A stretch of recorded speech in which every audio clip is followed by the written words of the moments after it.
So good morning students.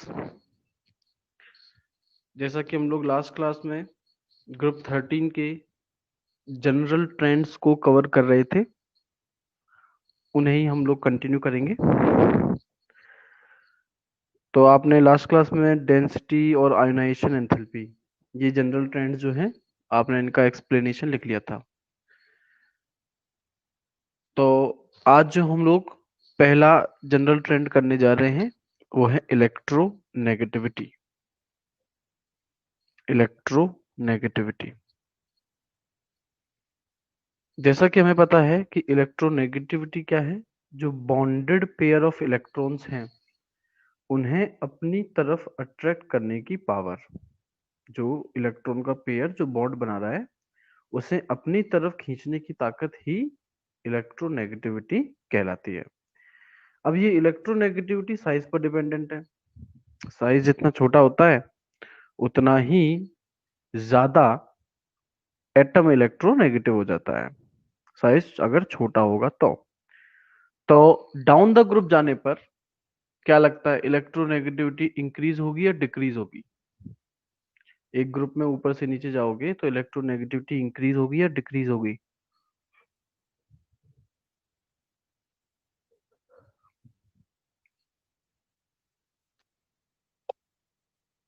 Decrease करेगी।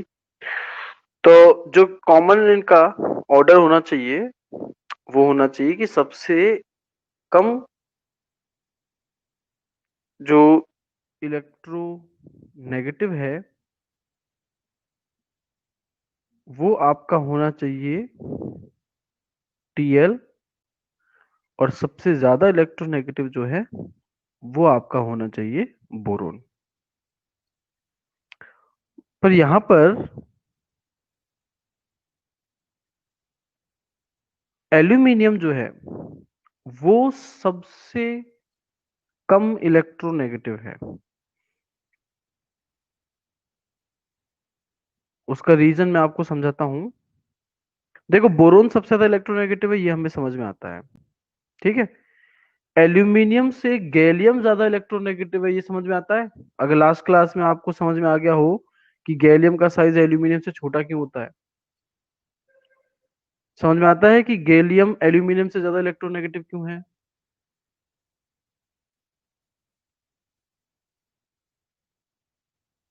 मैं पिछली क्लास में समझाया था ना कि एटॉमिक साइज गैलियम का एल्यूमिनियम के मुकाबले छोटा क्यों हो जाता है, ठीक है। ये समझ में आता है। फिर आ जाओ आप इंडियम और थैलियम पर।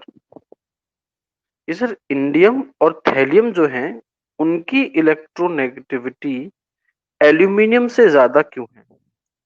अगर पीरियोडिक टेबल आपने अपने सामने ओपन करके रखी हुई है तो आप देख पाएंगे इंडियम से पहले, इंडियम जो कि एक पी ब्लॉक एलिमेंट है, उससे पहले डी ब्लॉक एलिमेंट्स आ रहे हैं, जबकि एल्यूमिनियम जो है सेम ग्रुप का एलिमेंट है पर उससे पहले एस ब्लॉक एलिमेंट्स आ रहे हैं। अब क्योंकि शील्डिंग पावर डी जो है उसकी पुअर होती है एस के मुकाबले, तो यहां थोड़ा अट्रैक्शन फोर्स इलेक्ट्रॉन्स पर ज्यादा हो गया। तो इस वजह से इसी अट्रैक्शन फोर्स को तो ही हम लोग इलेक्ट्रोनेगेटिविटी नाम दे रहे हैं। और अगर आप थैलियम देखें, टीएल, तो बच्चों टीएल में आपको टीएल से पहले डी ब्लॉक एलिमेंट नजर आ रहे होंगे। और जरा मैं जो बात समझा रहा हूं उसको ध्यान से देखना, पीरियोडिक टेबल में उस डी ब्लॉक एलिमेंट्स में सबसे पहला लिखा होगा एलए, लेंथेनम। टीएल वाले पीरियड में जो डी ब्लॉक एलिमेंट्स हैं, मैं थर्ड ग्रुप की बात कर रहा हूं, उसमें लिखा होगा एलए, लेंथेनम, जिसका एटॉमिक नंबर लिखा होगा 57। उसके बाद अगला एलिमेंट हॉफनियम होगा HF, और उसका एटॉमिक नंबर होगा 72। पहले तो मुझे कमेंट करके बताओ ये जो मैं बता रहा हूं ये तुम्हें मिला कि नहीं मिला? लेंथेनम एटॉमिक नंबर 57, उसके बाद हॉफनियम HF एटॉमिक नंबर 72, मिल गया कि नहीं मिला? मिल गया। तो इसका मतलब एटॉमिक नंबर 58 से लेकर के atomic number 71, 14 element, 14 elements are missing, वहां से गायब हैं। वो 14 एलिमेंट आपको पीरियोडिक टेबल के बॉटम पर एफ ब्लॉक एलिमेंट्स के फॉर्म में मिल जाएंगे। तो इसका मतलब ये है कि सर जो टीएल है, थैलियम जो है, उसके पी सबशेल में इलेक्ट्रॉन भरने से पहले डी में जाएगा और डी में भी भरने से पहले एफ में जाएगा। और एफ सबशेल जो है उसका शील्डिंग इफेक्ट जो है वो वर्स्ट होता है, सबसे पुअर होता है। तो अगर ऐसा है तो इस केस में अट्रैक्शन और ज्यादा बढ़ जाएगा। इसी अट्रैक्शन को तो हम इलेक्ट्रोनेगेटिविटी कह रहे हैं। ठीक है, तो इस वजह से poor shielding effect of D and F subshell की वजह से इंडियम और थैलियम की इलेक्ट्रोनेगेटिविटी जो है वो गैलियम से भी ज्यादा हो जाती है। ठीक है, तो फिर आप इसके अंदर लिखिएगा the electronegativity of these elements, electronegativity of these elements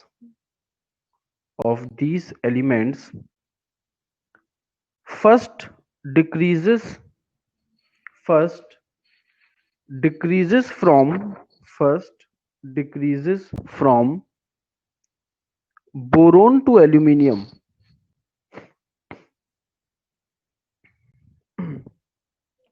and then increases down the group and then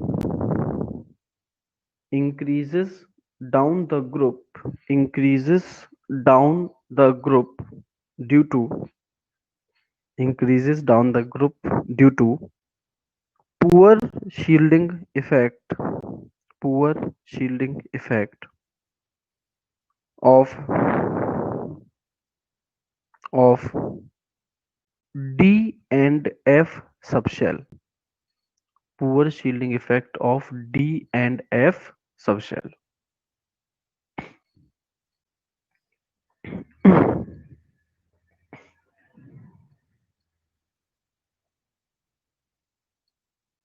अब मैं आपको ऑर्डर बता रहा हूँ, वो ऑर्डर बना लीजिए। इंक्रीजिंग ऑर्डर बता रहा हूँ इलेक्ट्रोनेगेटिविटी का। सबसे पहले सबसे कम जिसकी है वो है एल्यूमिनियम। चाहो तो इलेक्ट्रोनेगेटिविटी की वैल्यू ब्रैकेट में लिख सकते हो 1.5। एल्यूमिनियम से ज्यादा गैलियम वैल्यू 1.6। गैलियम से ज्यादा इंडियम वैल्यू 1.7।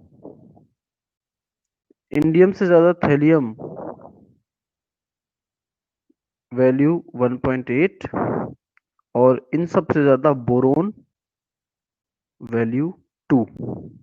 बोरोन, ये करेक्ट इंक्रीजिंग ऑर्डर है इलेक्ट्रोनेगेटिविटी का।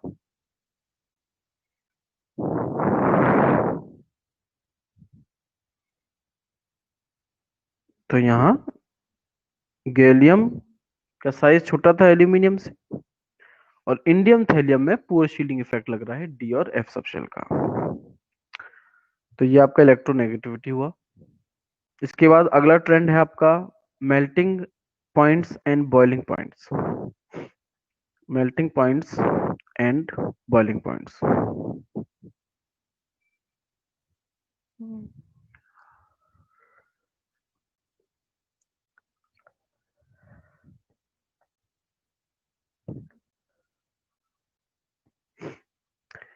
मेल्टिंग पॉइंट और बॉइलिंग पॉइंट जो है इन एलिमेंट्स का कोई रेगुलर ट्रेंड शो नहीं करता। जैसे कि जब आप बोरोन से गैलियम डाउन द ग्रुप जा रहे हैं तो मेल्टिंग पॉइंट बॉइलिंग पॉइंट जो है वो डिक्रीज होते हैं। फिर गैलियम से थैलियम तक जाने पर बॉइलिंग पॉइंट मेल्टिंग पॉइंट जो है सडनली इंक्रीज हो जाते हैं। गैलियम का मेल्टिंग पॉइंट 303 केल्विन है। कोई बताएगा एक नॉर्मल ह्यूमन बॉडी का टेम्परेचर कितना होगा केल्विन में, बताना।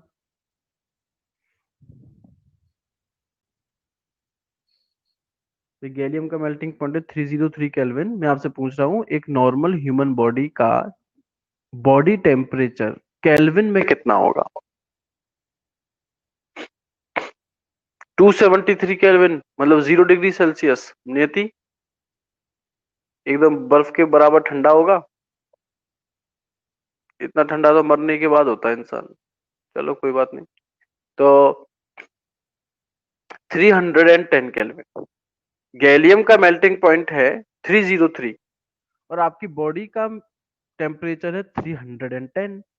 इसका मतलब ये हुआ कि अगर गैलियम को आपने अपनी पाम पर, हथेली पर रख लिया, तो आपके बॉडी टेम्परेचर से ही गैलियम जो है वो मेल्ट करना शुरू कर देता है, पिघल जाता है। ठीक है, तो लिखिएगा melting point and boiling point में, the melting points and boiling points of these elements, the melting points and boiling points of these elements first decreases first decreases from boron to gallium, from boron to gallium,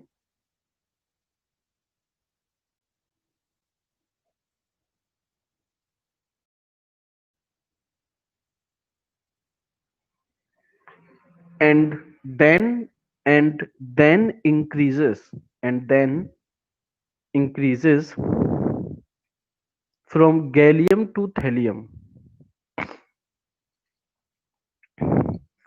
and then increases from gallium to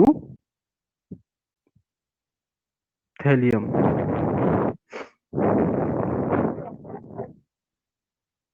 अगला point लिखिएगा इसमें, boron is non metallic in nature, boron is non metallic in nature and extremely hard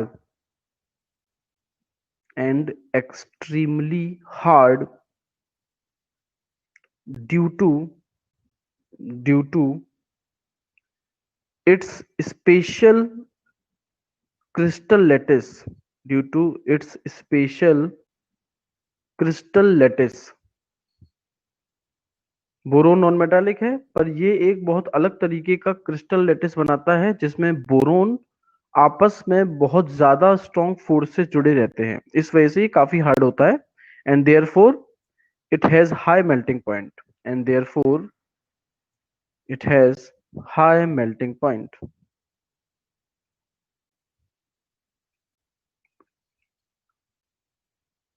High melting point.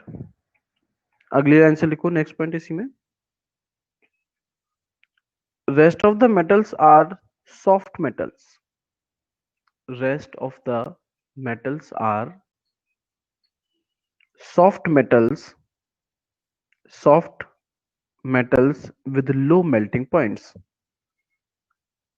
with low melting points. Last point लिखो melting point and boiling point में, gallium has very low melting point, gallium has very low melting point, that is 303 Kelvin, that is 303 Kelvin, and therefore it melts over the human palm, PLM, melts over the human palm.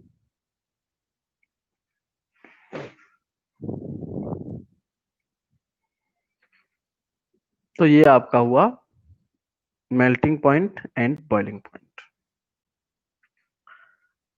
अगला जो trend है जो हमें करना है, और सबसे ज्यादा इंपॉर्टेंट ट्रेंड है इनके लिए, वो है इनकी ऑक्सीडेशन स्टेट। हेडिंग बना दो, ऑक्सीडेशन स्टेट। आप लोग बोर्ड पर देख पा रहे होंगे इनका जनरल कॉन्फ़िगरेशन NH2 NP1 है। अगर मैं इनकी ग्राउंड स्टेट बनाऊं तो S के अंदर 2 इलेक्ट्रॉन है और P के अंदर 1 इलेक्ट्रॉन है। क्योंकि यहाँ अनपेयर्ड इलेक्ट्रॉन P में, सिर्फ P में एक ही है, तो इनकी ऑक्सीडेशन स्टेट यहाँ +1 हो सकती है।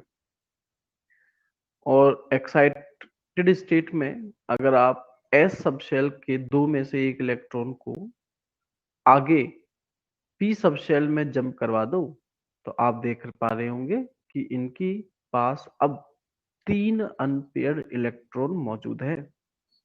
तो अब ये +3 ऑक्सीडेशन स्टेट को शो कर सकते हैं। इसका मतलब ये 2 टाइप के ऑक्सीडेशन स्टेट दिखा सकते हैं, एक आपका +1 और एक आपका +3।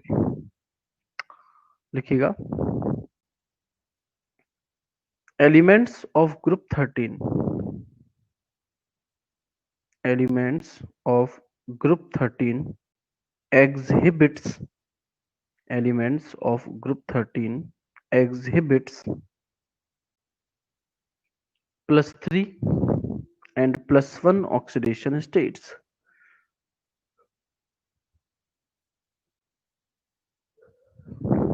+3 and +1 oxidation states. और जो 2 डब्बे मैंने बनाए हैं आपको बोर्ड पर दिख रहे होंगे, आप उसी तरीके से उन्हें बना लीजिए।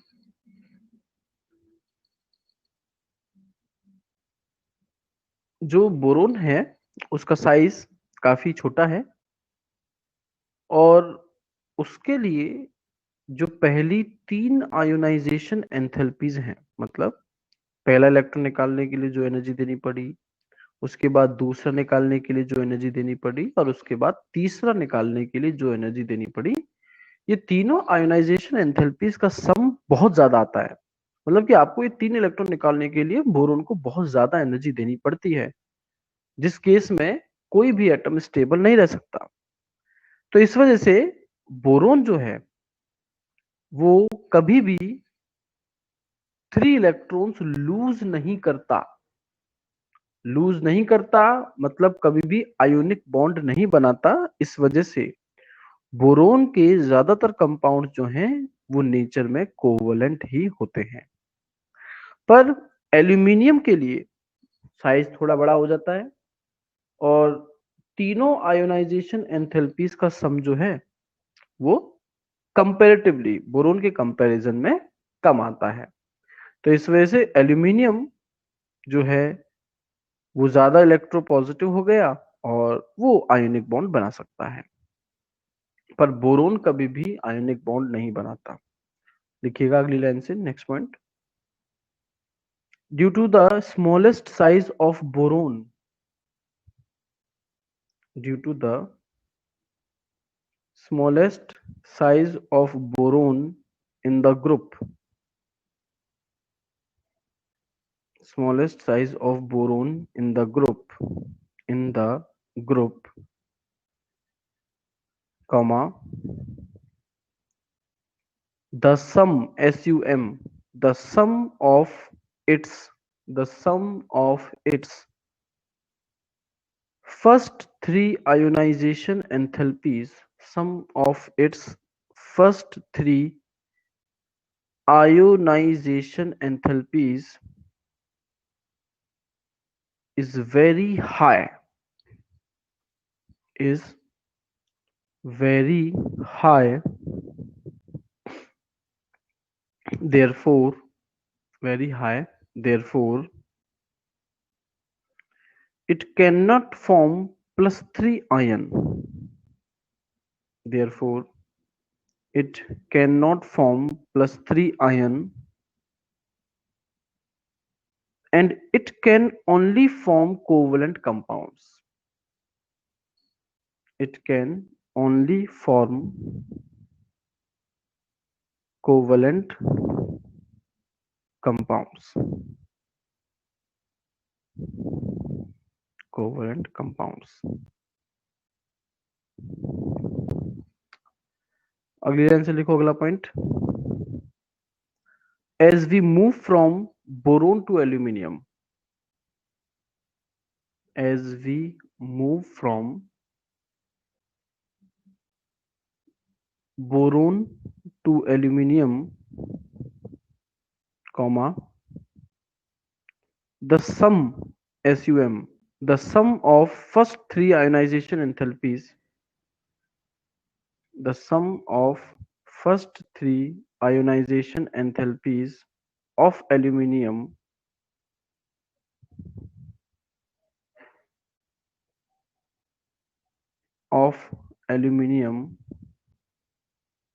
is comparatively lower than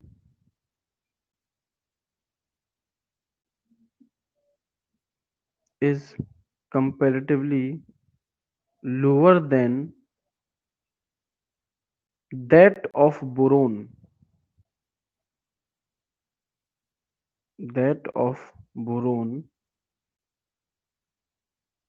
therefore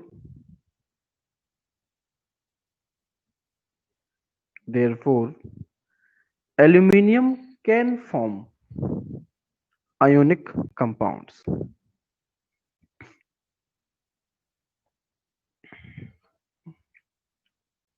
Ionic compound. अब बच्चों मैं जो क्वेश्चन कर रहा हूं आप उनका जवाब दो. आपको सिर्फ एक वर्ड ही कमेंट करना है. डाउन द ग्रुप जाने पर मेटालिक करेक्टर इंक्रीज होता है या डिक्रीज होता है? डाउन द ग्रुप जाने पर मेटालिक करेक्टर इंक्रीजेस और डिक्रीजेस?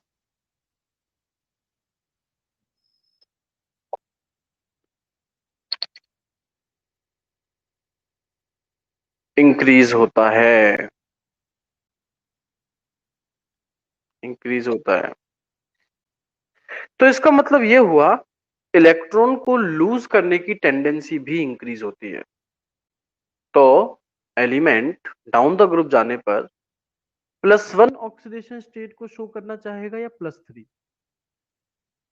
डाउन द ग्रुप जाने पर +1 ऑक्सीडेशन स्टेट को शो करना चाहेगा या फिर +3 को?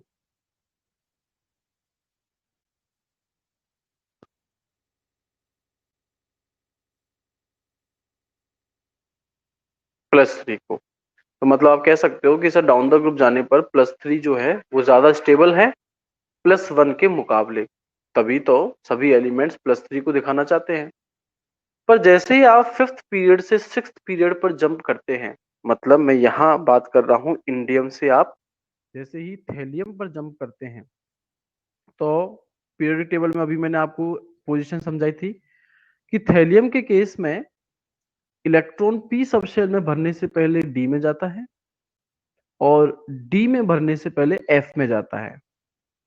और एफ और डी सबशेल जो है इनका शील्डिंग इफेक्ट जो है वो पुअर होता है. शील्डिंग इफेक्ट अगर पुअर है तो इसका मतलब क्या है? न्यूक्लियस का अट्रैक्शन फोर्स वैलेंस इलेक्ट्रॉन्स पर इंक्रीज हो गया है, पहला ऑप्शन. या न्यूक्लियस का अट्रैक्शन फोर्स वैलेंस इलेक्ट्रॉन्स पर डिक्रीज हो गया है, कम हो गया है, दूसरा ऑप्शन. बताओ कौन सा सही है?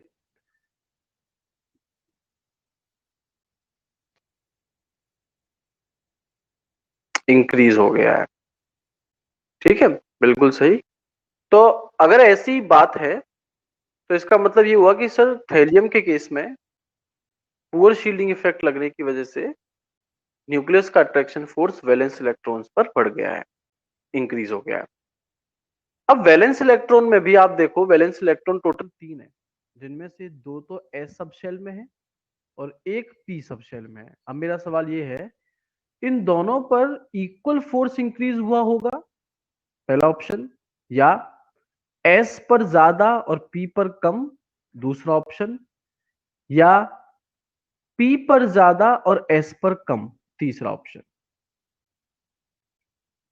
दोनों पर बराबर ही बढ़ गया होगा, या एस सबशेल पर ज्यादा लगा होगा पी के मुकाबले, या पी पर ज्यादा लगा होगा एस के मुकाबले।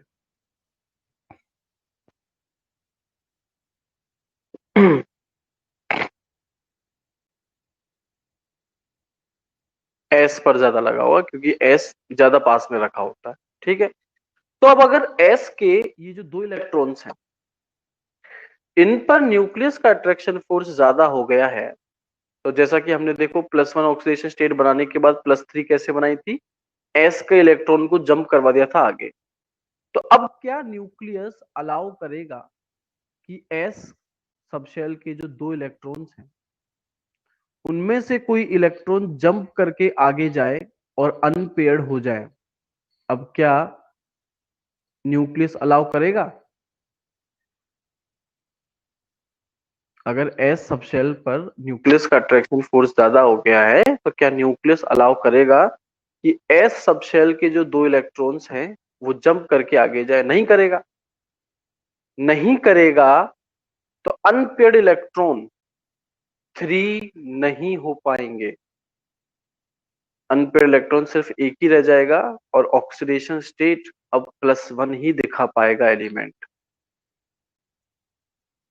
इस इफेक्ट को कहते हैं इनर्ट पेयर इफेक्ट। देखो, आगे अनपेयर्ड नहीं हो रहा तो बॉन्ड नहीं बनाएगा, जो बॉन्ड नहीं बनाता वो इनर्ट होता है। क्योंकि यहाँ दो इलेक्ट्रॉन्स हैं इसमें तो पेयर, तो इस तरीके से इसको कहा गया है इनर्ट पेयर इफेक्ट। तो आप कह सकते हैं कि सर वैसे तो डाउन द ग्रुप जाने पर +3 ऑक्सीडेशन स्टेट ज्यादा स्टेबल होगी, पर 5th से 6th पीरियड पर जब आप मूव करेंगे तो इनर्ट पेयर इफेक्ट लगता है, जिसकी वजह से जो लोअर ऑक्सीडेशन स्टेट है +1 वो तो हो जाती है ज्यादा स्टेबल, और जो हायर ऑक्सीडेशन स्टेट है +3 वो हो जाती है लेस स्टेबल। हाँ जी, ये कॉन्सेप्ट समझ में आया या नहीं आया?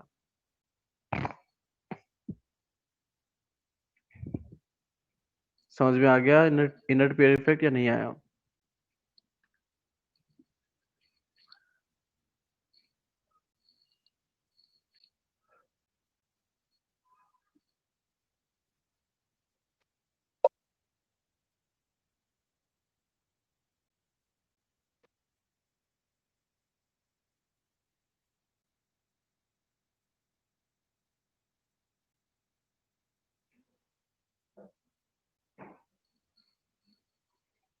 भाई डाउन द ग्रुप जाने पर पुअर शील्डिंग इफेक्ट लग रहा था, जिसकी वजह से एस सबशेल के दोनों इलेक्ट्रॉन्स पर न्यूक्लियस का अट्रैक्शन फोर्स बढ़ गया। तो ये अट्रैक्शन फोर्स बढ़ जाने की वजह से अब जो इलेक्ट्रॉन आप जंप करवा रहे थे एस का, वो आगे जंप नहीं हो पाएगा।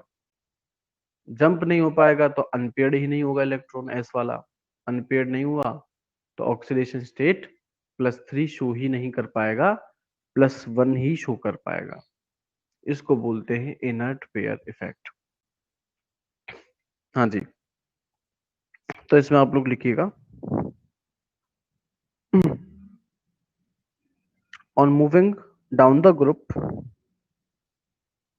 on moving down the group, stability of +3 oxidation state increases. Stability of +3 oxidation state increases and +1 oxidation state decreases. And +1 oxidation state decreases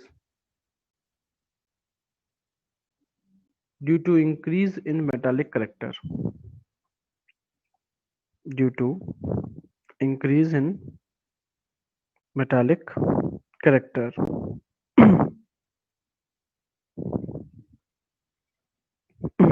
Metallic character. But On moving from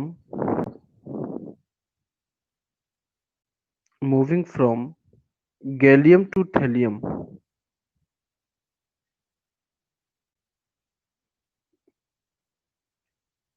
due to poor shielding effect of due to poor shielding effect of D and F subshells.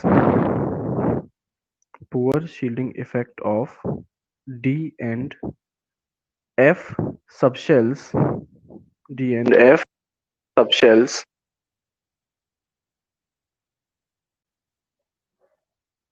The two electrons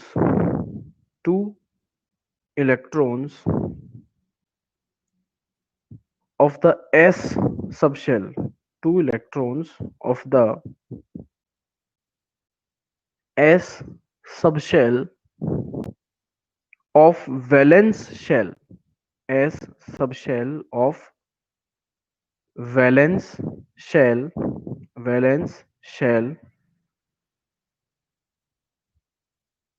are not allowed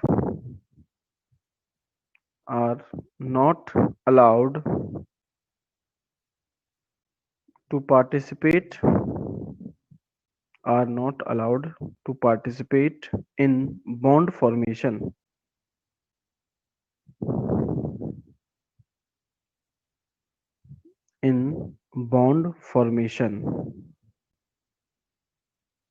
which is known as inert pair effect,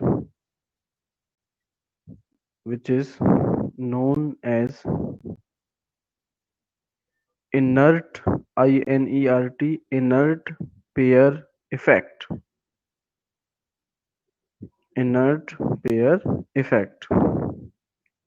Hence, the stability of plus 3 oxidation state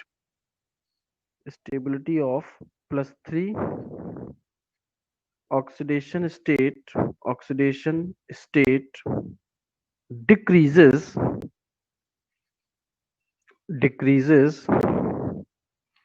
and that of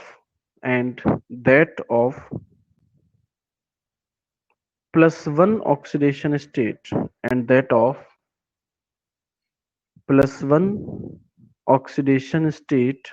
increases. Plus 1 oxidation state increases.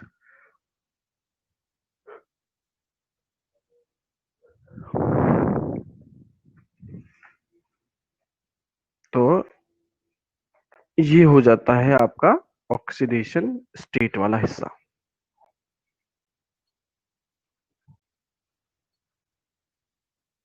तो इनके general trend जो है वो यहीं पर over होते हैं और आफ्टर जनरल ट्रेंड्स हम लोगों को इनकी केमिकल प्रॉपर्टीज करनी है। हेडिंग बना दीजिएगा chemical properties.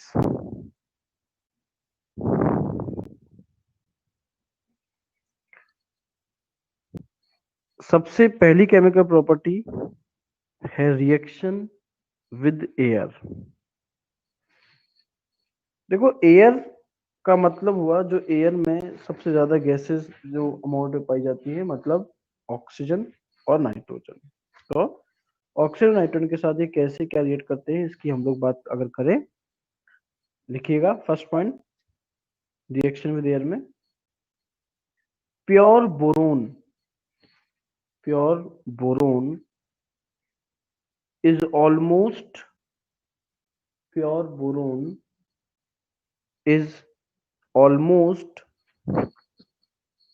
unreactive at room temperature. Pure boron is almost unreactive at room temperature.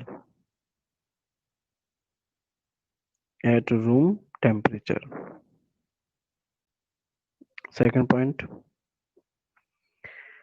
aluminium reacts readily ReADiLy. Aluminium reacts readily with air to form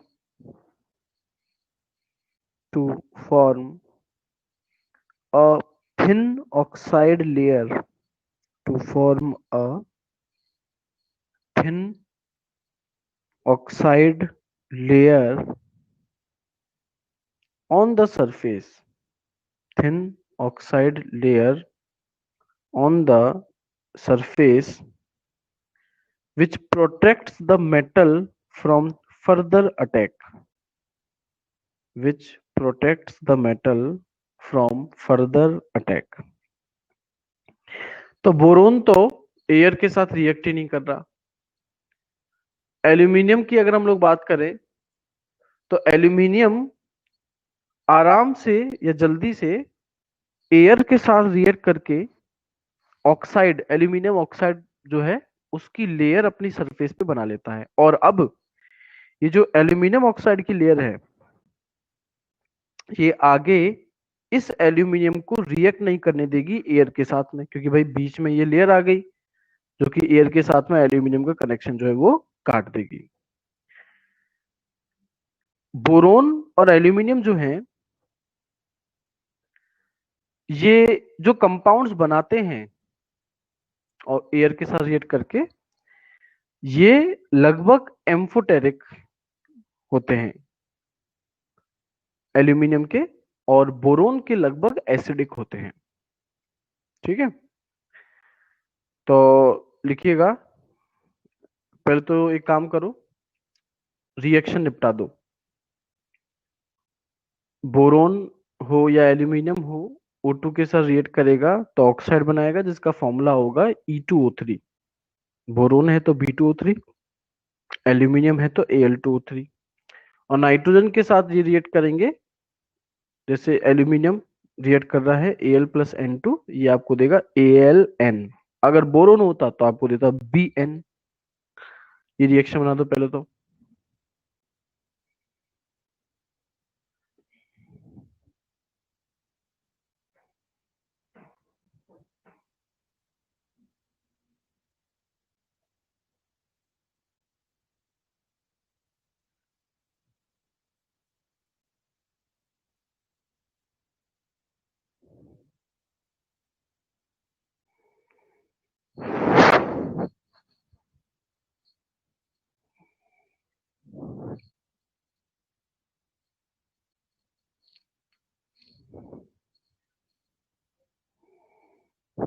ji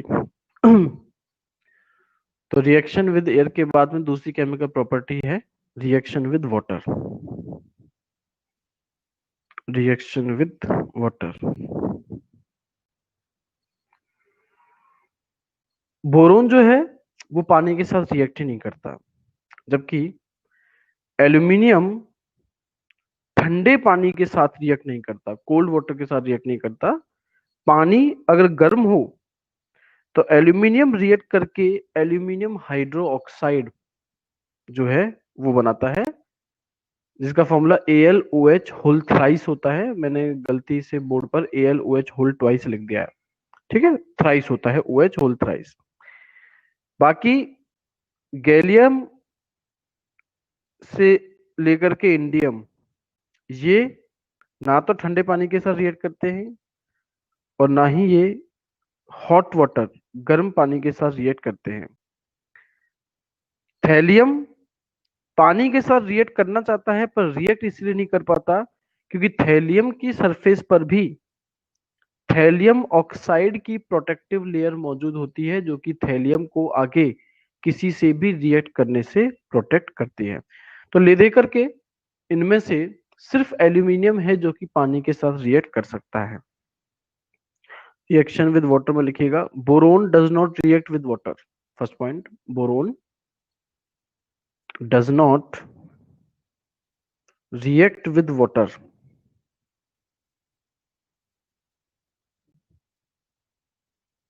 second point, aluminium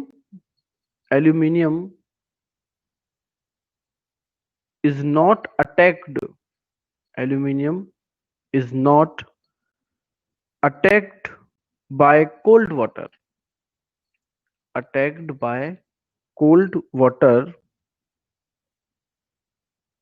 but with hot water, but with hot water, it forms it forms hydroxide. It forms hydroxide and release hydrogen gas. And release hydrogen gas. Reaction लिख दो. ध्यान रखना AlOH whole thrice करना है, whole twice नहीं,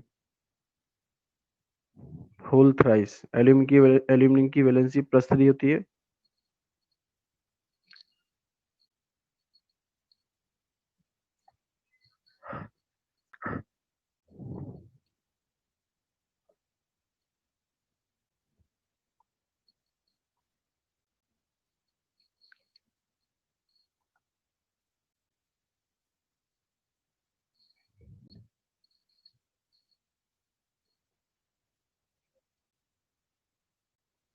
अगला point लिखो reaction के नीचे. Gallium and indium. Gallium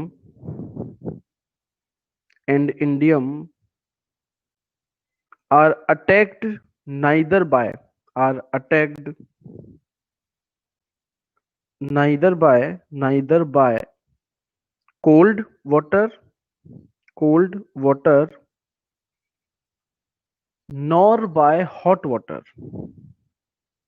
Neither by cold water nor by hot water.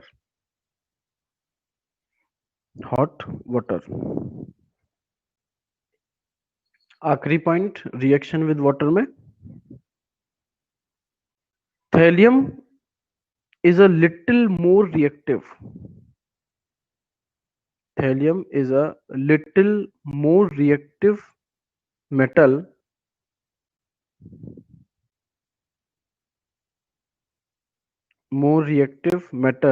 which forms an oxide layer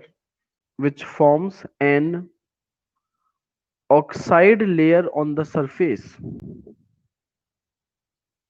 Oxide layer on the surface which protects it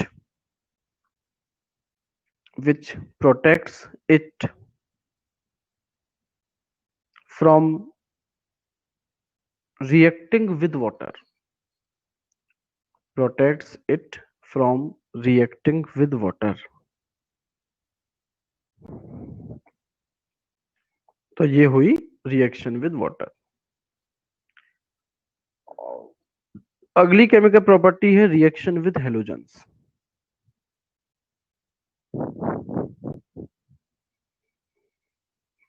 ये सभी halogens के साथ रिएक्ट करके ट्राई हालाइड्स बनाते हैं जिनका फॉर्मूला होता है EX3. देखो बच्चों, इन एलिमेंट्स के आउटर मोस्ट शेल में 3 इलेक्ट्रॉन हैं और ये एक इलेक्ट्रॉन 3 हेलोजन से शेयर कर लेते हैं.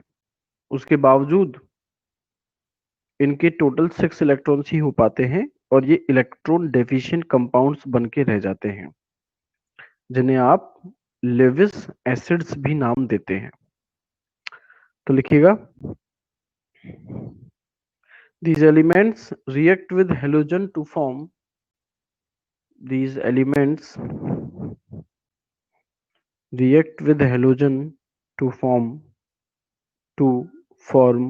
trihalides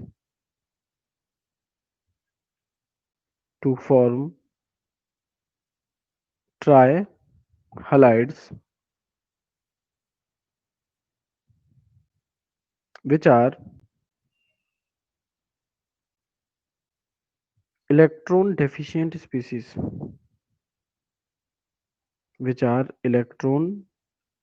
deficient species. and act as electron deficient species and act as Lewis acids. Act as Lewis acids. हमने 10th में पढ़ा था लेविस एसिड्स ऐसे एसिड्स होते हैं जो कि लोन पेयर ऑफ इलेक्ट्रॉन को गेन करने की टेंडेंसी रखते हो। रिएक्शन लिख लो।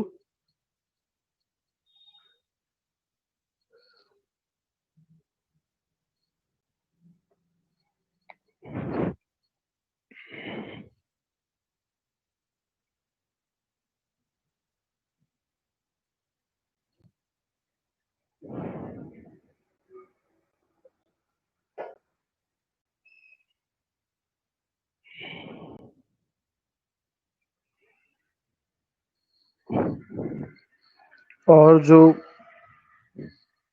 आखिरी केमिकल प्रॉपर्टी है इनकी वो है reaction with acids and bases. Reaction with acids and bases.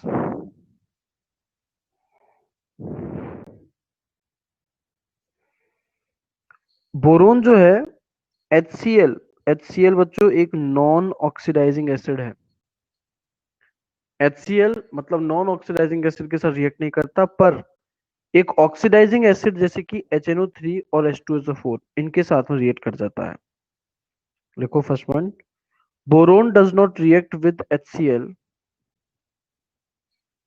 Boron does not react with HCl but it reacts with H2SO4 and HNO3. H2SO4 and HNO3 to form boric acid. To form boric acid. पहले वाली reaction लिख दो, B plus 3HNO3 gives H3BO3 plus 3NO2 और arrow के ऊपर concentrated H2SO4 लिख देना।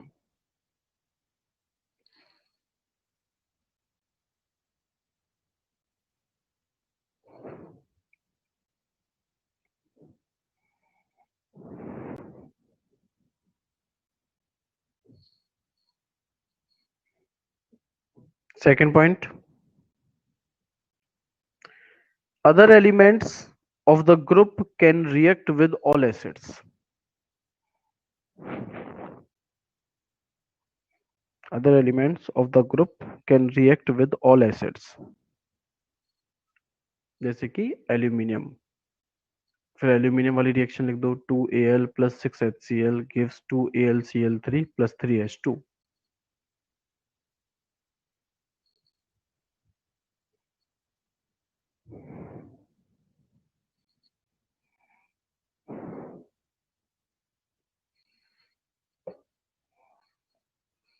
फिर next point,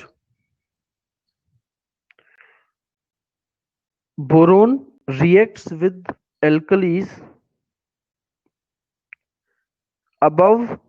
Boron reacts with alkalis above 775 Kelvin. Above 775 Kelvin and form borate, BORATE and form borate. तो वैसे तो ये 775 केल्विन तक तो किसी के साथ रिएक्ट नहीं करता, पर अगर इससे ज्यादा टेम्परेचर दे दिया जाए तो ये एल्कलीज मतलब बेसिक सब्सटेंसेस के साथ रिएक्ट करके बोरेट बनाता है। तीसरी रिएक्शन लिख दो, बोरोन की जो लिखी हुई है 2B plus 6KOH gives K3BO3 plus 3H2। K3BO3 आपका पोटेशियम बोरेट कहलाएगा।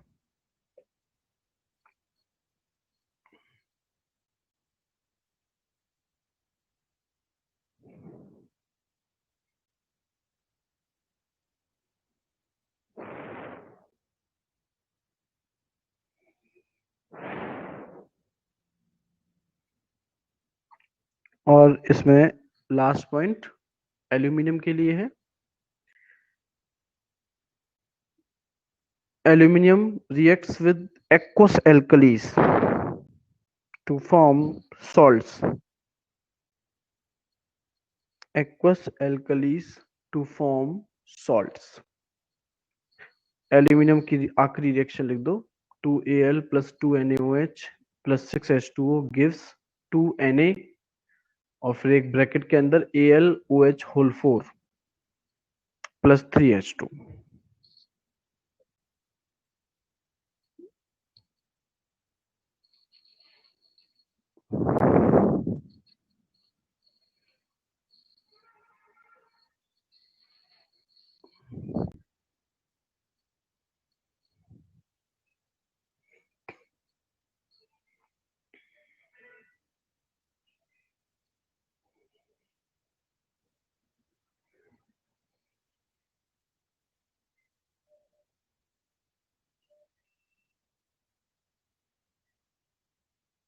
जो सॉल्ट प्रोड्यूस हुआ है उसका नाम लिख लीजिए, sodium tetrahydroxo, sodium tetrahydroxo aluminate, ALUMINATE,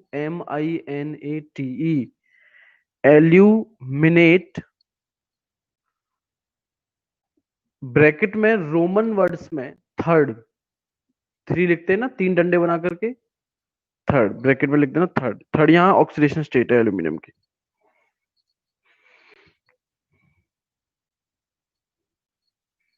तो ये बच्चों इनकी हुई केमिकल प्रॉपर्टीज। अगली क्लास में इनके कंपाउंड्स की हम लोग कुछ केमिकल प्रॉपर्टीज करेंगे, और ये ग्रुप 13 अपना ओवर हो जाएगा, और ग्रुप 14 जो है हम लोग उसे स्टार्ट कर देंगे अगली ही क्लास में। तो चलिए बच्चों, अब मैं जो है आपसे नेक्स्ट क्लास में मिलूंगा।